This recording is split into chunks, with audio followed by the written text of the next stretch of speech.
Baik, perkenalkan, nama saya Setia Luhu, mahasiswa Politik Unmar Bisnis Indonesia. Pada video ini saya akan menjelaskan pemahaman saya tentang materi etika profesi dan tata kelola korporasi atau landing page, yang dimulai dari pertemuan kedua sampai pertemuan ke-7.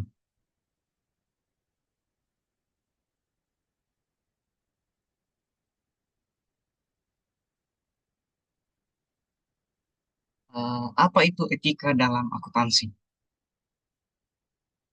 Etika adalah prinsip moral yang membimbing tindakan seseorang. Dalam akuntansi, etika sangat penting karena menyangkut tanggung jawab terhadap publik. Orang akuntan yang jujur, transparan, dan profesional akan menjaga kepercayaan masyarakat terhadap laporan keuangan. Tindakan etis dalam akuntansi ada tiga, yaitu tidak memalsukan data laporan keuangan, kedua, menjaga kerahasiaan klien, tiga, menghindari konflik kepentingan. Etika juga tidak berdiri sendiri. Ia dipengaruhi oleh lingkungan sosial, budaya, dan hukum. Karena itu, seseorang akuntan harus peka terhadap situasi yang kompleks.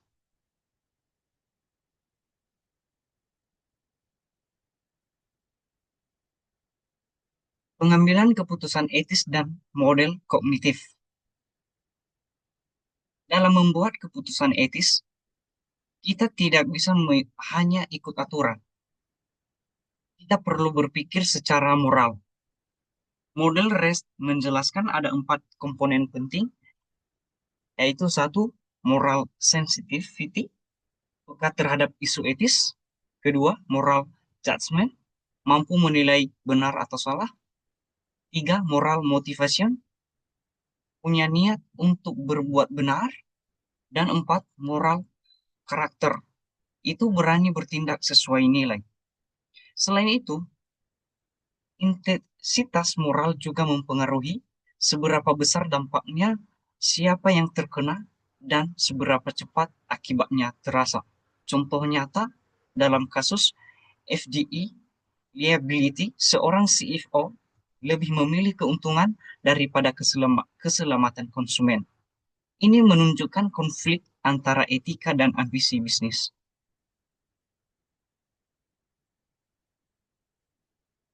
Kode etik profesi Ikatan Akuntan Indonesia atau IAI.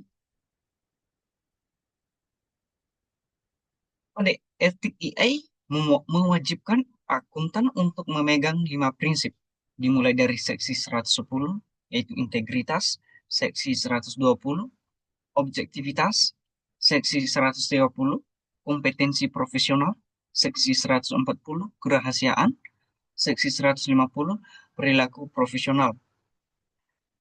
Dalam praktiknya, akuntan menghadapi beberapa ancaman seperti ancaman kepentingan pribadi, ancaman telaah pribadi, ancaman advokasi, ancaman kedekatan, dan ancaman intimidasi.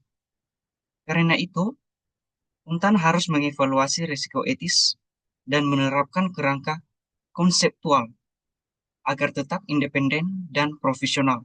Contoh pelanggaran yaitu di kasus PT Garuda Indonesia entah tahun 2018 atau 2019 kemarin, di mana dua komisaris menolak tanda tangan laporan keuangan karena ada pendapatan yang dimanipulasi.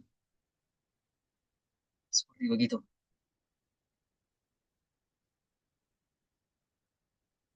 Tantangan komersialisasi dan penilaian profesional. Penilaian profesional adalah inti dari profesi akuntan. Tapi saat ini, akuntan juga menghadapi tekanan komersial, terutama bagi klien besar. Kode etik ACPI dan SAC menekankan pentingnya menjaga independensi, terutama dalam audit. Ancaman yang sering terjadi ada tiga. Satu, akuntan bertindak sebagai manajemen klien. Dua, akuntan memberikan jasa non-audit ke klien audit. Dan ketiga, konflik kepentingan pribadi. Dalam perpajakan, akuntan juga harus menyeimbangkan antara membantu klien dan menjaga integritas sistem pajak. Etika harus tetap diutamakan meskipun ada tekanan bisnis.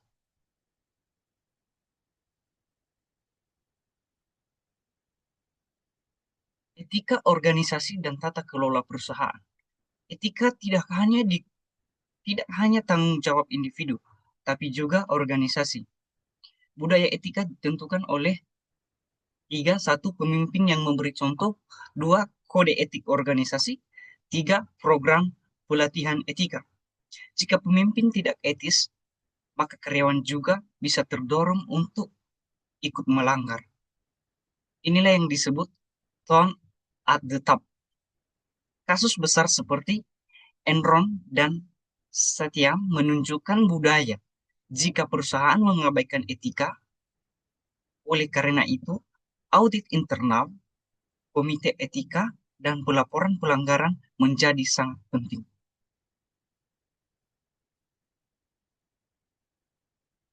Dari semua yang saya pelajari, saya menarik kesimpulan yaitu bahwa etika adalah inti dari profesi akuntansi. Seorang akuntan bukan hanya mencatat transaksi, tapi menjaga kepercayaan publik. Tantangan akan selalu ada, tekanan angka, konflik kepentingan, atau loyalitas kepada bos. Tapi dengan pemahaman etika yang kuat, kita bisa membuat keputusan yang benar. Oke, sekian dan terima kasih.